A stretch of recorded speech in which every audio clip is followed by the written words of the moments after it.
Before we dive into today's episode, Carla and I need to pause and speak from the heart. Our Texas Hill Country family, we see you.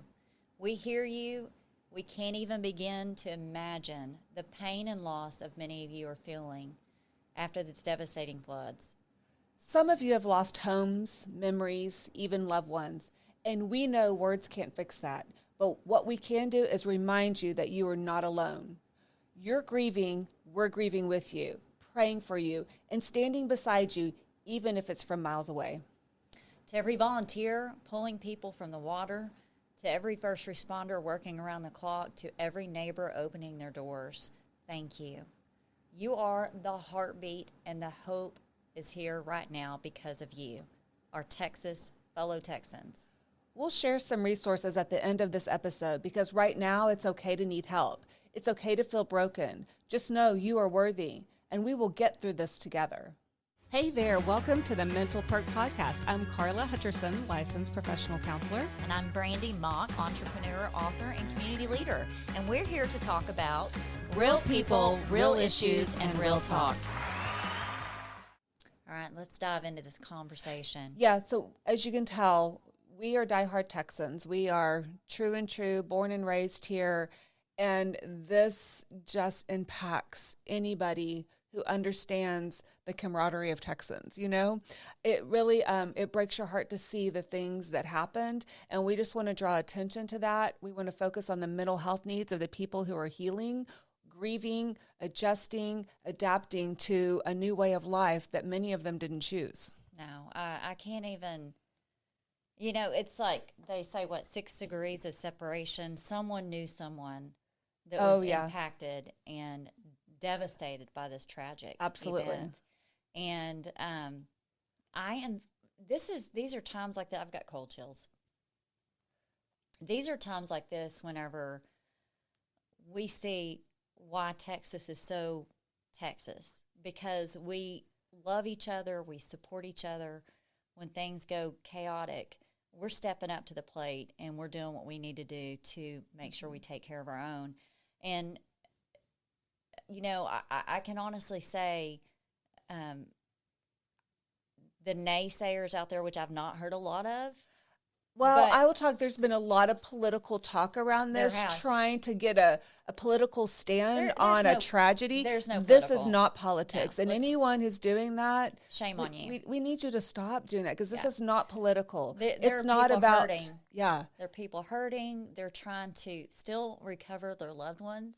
Yeah, right now there's still like 90-something people missing, and some of those are small children. Yeah. And I've seen so much stuff on social media that, I mean, it's I don't understand how any human being. Disgusting. I don't understand how human beings could say such things. Well, so this is not about politics or the failures that happen. We'll get there. We'll learn from those things so that it doesn't happen again. Natural disasters have been happening for thousands and thousands of years. This was a natural disaster that no one could have predicted. Absolutely. Today's episode is sponsored by Hudson Financial Group. At Hudson Financial Group, their goal is to make sure your life is fully covered. Do you truly understand your current insurance coverages? Are you protected for the things you need and not paying for the things you don't? Come by and let them help maximize and understand your coverage. With access to multiple carriers, they'll find the best protection at your best price for you. Whether it's home, auto, farm, and ranch commercial coverages, bonds, life insurance, or financial planning, Hudson Financial Group is your one-stop shop for insurance and retirement needs. Stop by today.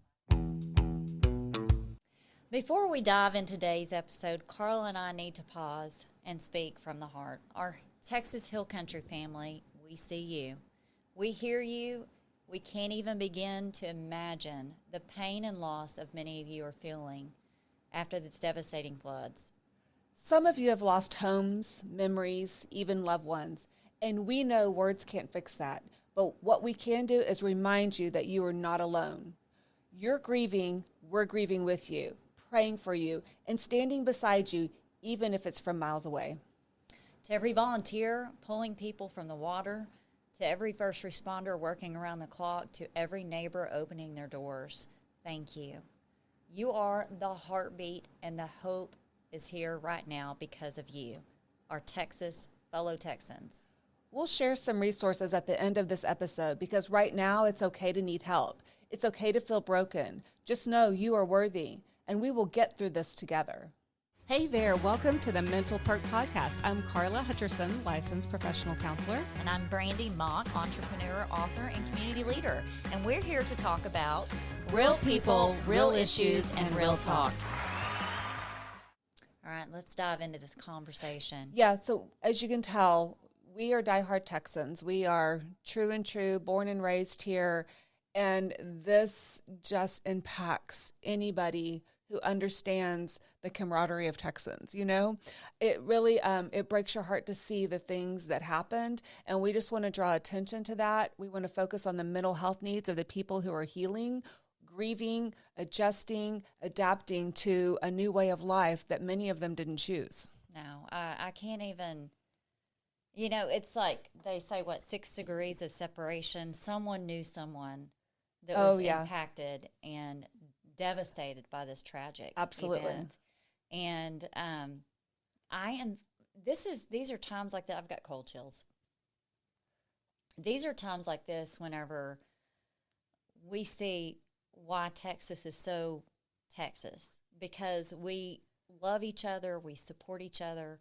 When things go chaotic, we're stepping up to the plate and we're doing what we need to do to make sure we take care of our own. And you know, I can honestly say the naysayers out there, which I've not heard a lot of. Well, I will talk. There's been a lot of political talk around this, trying to get a political stand on a tragedy. There's no This is not politics. No, and anyone who's doing that, shame on you. We need you to stop doing that, because this is not political. It's not about hurting. Yeah. There are people hurting. They're trying to still recover their loved ones. Yeah, right now there's still like 90-something people missing, and some of those are small children. Yeah. And I've seen so much stuff on social media that, I mean, it's I don't understand how any human being. Disgusting. I don't understand how human beings could say such things. Well, so this is not about politics or the failures that happen. We'll get there. We'll learn from those things so that it doesn't happen again. Natural disasters have been happening for thousands and thousands of years. This was a natural disaster that no one could have predicted. Absolutely. And again, this is the time right now to come together and love on each other, support each other. And, you know, you're seeing a lot of people jump in right now. This is going to be years and years of recovery, years and years of healing, trying to figure out how are we going to do a new beginning without our loved ones? It's also that, like, you can't explain something like this. You can't say it was because of this, this, and this, or why did this happen? You can't explain it. So those losses, it makes it even harder, because you're like, why did it have to happen? Yeah. You know, the trauma of seeing one of your loved ones ripped out of your hands, or, I mean, it bothered me thinking you send your babies off to camp to get their to get it out, let them have fun be a amongst their kid, friends, and learn new things and get closer to Jesus. Yeah, and waking up to something completely devastating and not having your mom and daddy there to take care of you. I can't imagine those small children. The fear. The fear. I can't imagine the fear of the parents. You go into the story. There was so many just stories of heroism that I've seen on the internet. And one of them was one of the camp counselors. I want to say she might have been 19 years old. She's a camp counselor. She's in charge of 16 precious babies. you know, so she had some junior counselors with her, but 16 little girls in her camp. I think they were like around 8 or 9 years old. But she stayed awake as that storm came in, and she stayed awake because she was just like, I'm in charge of these kids. Yeah. And so as it started to rise into their cabin, reacted quickly, ran outside, created a plan. The junior counselors were handing her baby by baby through the windows. And she was running each child to a picnic table to get them to a higher ground. This is a 19-year-old girl, right? And so she's like, okay, we got to get to higher ground. Gets everybody out. They're counting them. And they counted to 16 every time. The water started to run on the picnic tables. She takes them up to a rock. They climbed a rock one by one, getting those babies up there. And in the end, when they were rescued, all 16 were there. That is incredible. The amount of thought, selflessness. I mean, she just was a quick thinker. And at 19 years old to have that maturity and have to be put in that situation. Yeah, because what was going through her head, what if I don't make it? What if I don't see my mom or dad again? I think about the chaos, and I think about the calm in the storm of seeing all these people step up and nurture and love each other. And it just brings back the heart of Texas to me. Oh, yeah, 100%. It brings back the courage, the heart, the strength. I mean, you think about the guy who ran it, or I guess the guy who ran it, jumping in to save those little children and ended up losing his life. But I guarantee you that thought never crossed his mind. It didn't. And from what I've heard about him, he was just that selfless person regardless. I mean, he lived it, he walked it, he talked it. Yeah, we're gonna be uncovering all the mental health aspects of this tragedy for so many years, and for some, it's gonna take a long time that they'll never fully recover. They'll find a new way to exist and a new way of life where they can continue on, but they'll never be the same again. And so those things we're just uncovering, and it's just going to be in the beginning. And I'm hoping that therapists are out there and prepared to step in where, as things kind of die down and it's already out of the news. I mean, as we're heading, this is week 3, I guess, and now it's out of the news as much, that we're not forgetting that. Oh, gosh. That we don't stop thinking about what these people need. No, this is a lifelong journey of changes. Mom and dad's lost their babies. Siblings lost their siblings. Aunts and uncles lost their nieces and nephews. It goes on and on. And it is the amount of animals. Loss, it's not just it's the loss of your fur babies, and it's not just that, Carla. It's also too. I tell you what's been pulling at my heartstrings, and I love my Texans for this. The stuffed animals that they are finding. I know. And the gentleman that's making these custom caskets, that's the heart of Texas right there. That is the These heart are of people Texas. stepping up to be able to give any comfort they can. Yeah. I mean, when you're a Texan, you're going to be a Texan for it doesn't matter where you move. Yeah. You're always going to be a Texan. And I don't want to discount places from anywhere in the United States. There are people coming from all over who may not have a connection to Texas, but they just have a heart to heal and to help. Yeah. And so we wouldn't be getting through the mess that they're getting through down there or finding these people if it wasn't for people just stepping up and stepping in. I think you can talk about the same thing, back when 9/11 happened. People just help each other, and it brings out the best of us. The worst situations can bring out the best of us, and that challenge has been there for a long time. And I feel like people rise to the occasion. 100% feel they rise to occasion. This is a story about resilience. How do we get through that? We just can't forget, just because it's not on it's not the headline of today. We cannot forget to continue to be there for the people suffering through this, especially as 90 families are still waiting to hear, to know that their loved ones were found. I mean, we know that they're not with us anymore, but just having that closure. Yeah. To know that you found them and that you brought them home. Well, and the devastation, people don't realize there are buildings that have been buried 25 feet below the surface. So this may be a long journey, and how are these people going to deal with their loved ones never being found? It's very possible. A lot of people on 9/11 had to deal with that. And so how would you walk them through that, Carla? I mean, we know that at this point, the hope is gone that they're going to be found alive. Right. I mean, that part, I think that people can understand that they may not have the remains of that person, but they know that they're not still with us. And I think that is the part we got to start with, is just the acceptance of that loss.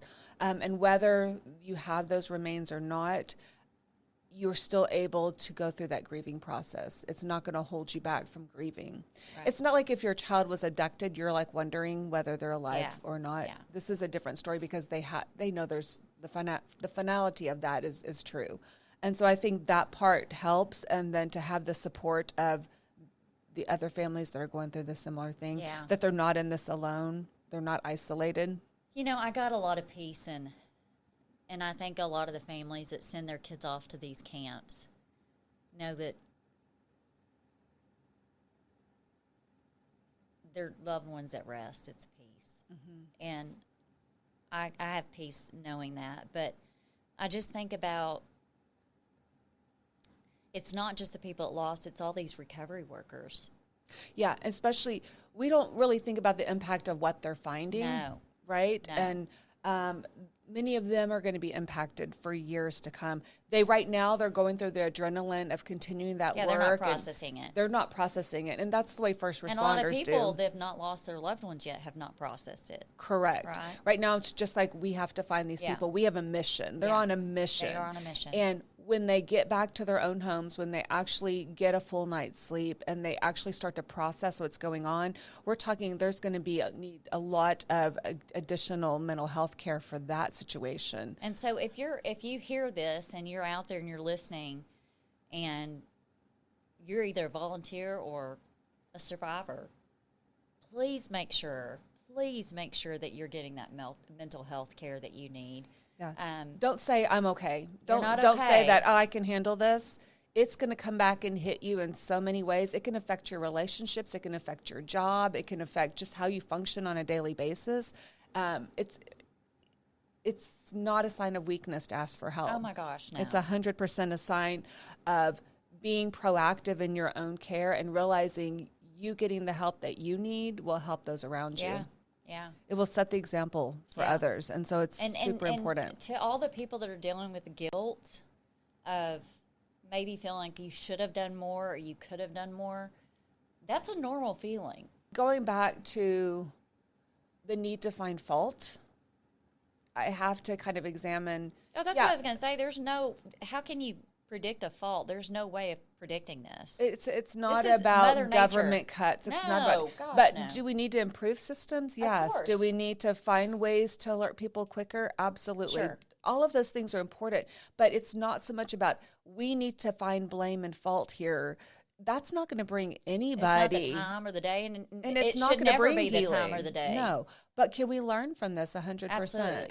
And so it needs to be more about how do we move forward? How do we support individuals? How do we make improvements so that we're not gonna beat Mother Nature? It's gonna happen, right? And it's been happening. I mean, you go back and there's been floods for hundreds of thousands of years. All kinds of natural disasters. Yeah. And so we're not gonna beat Mother Nature, but what do we do just to be able to find ways to improve our response to it? And so there's never a time when we're at perfection.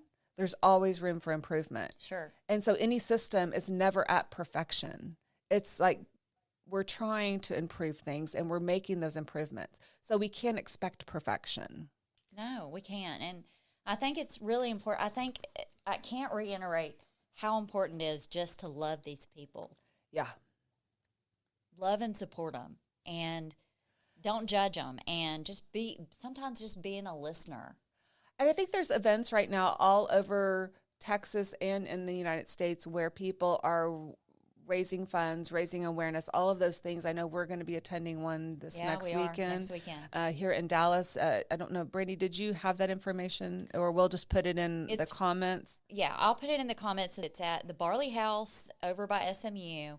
It's going to be a cover band that's going to be talking about raising money, singing, just like an 80s cover band, and we're raising money to support the devastation that's gone on there.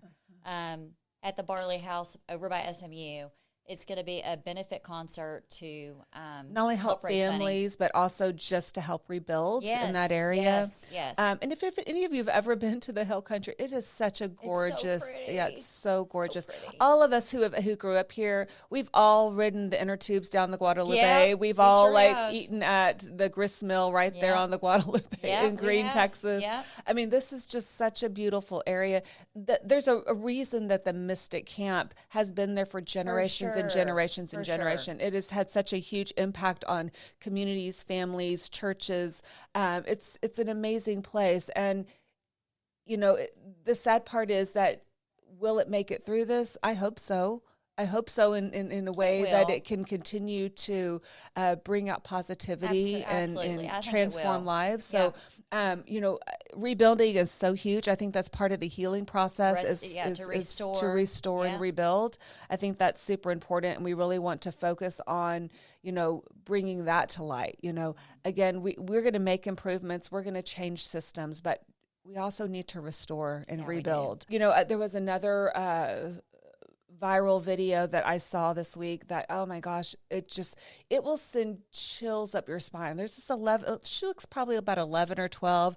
A little girl rewrote the words to Alleluia. Did you see that? Oh no. I heard there was a giant flood, but we were washed in Jesus' blood, and you don't really care for my news, do ya?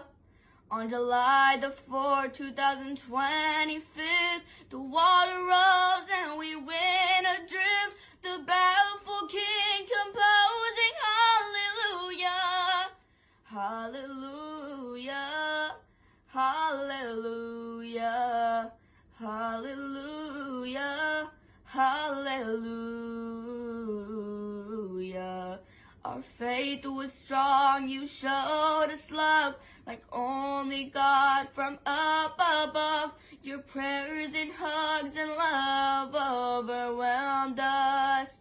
We cried, we prayed, we did our share. You clothed us, fed us, brushed our hair, and from our lips we drew the hallelujah. You say the water overcame, but I will never forget their names. No blame, no fault, so really what's it to ya? We are a part of Mystic Herd. We spread His light, His love, His word, the holy and the broken.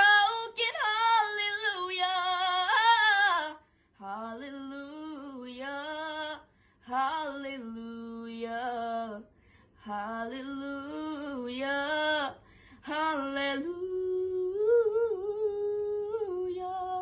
We did our best, we left a mark, a light that shines within the dark.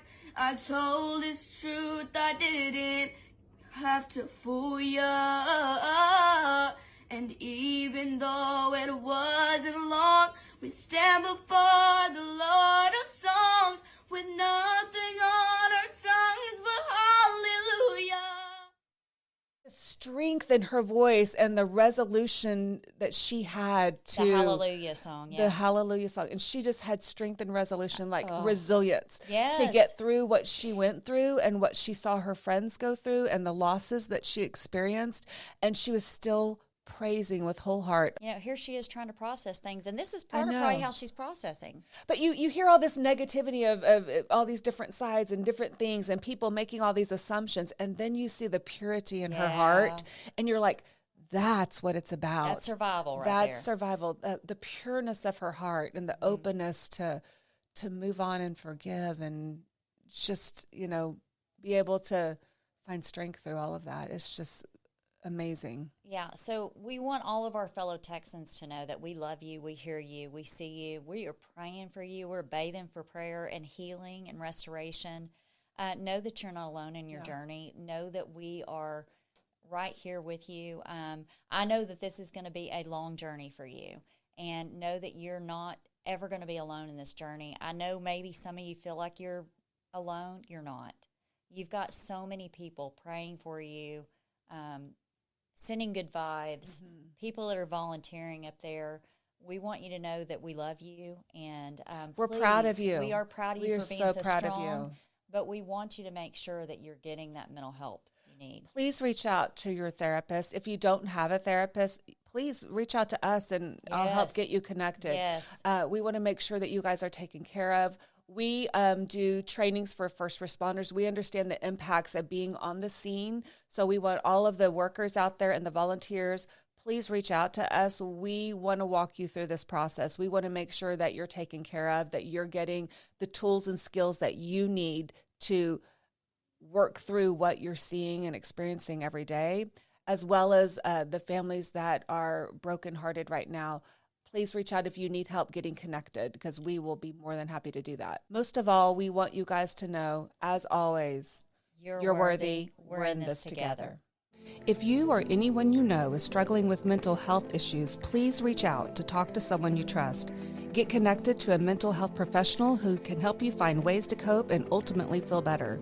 If you are having suicidal or self-harm thoughts or thoughts of hurting another person, please go to the nearest ER, call 911, or contact the National Suicide Hotline at 988. Thank you for tuning in to Mental Perk. We hope our talk today highlighted real people working through real issues based on mental health. Our goal at Mental Perk is to make sure every one of you knows you're worthy. We're in this together.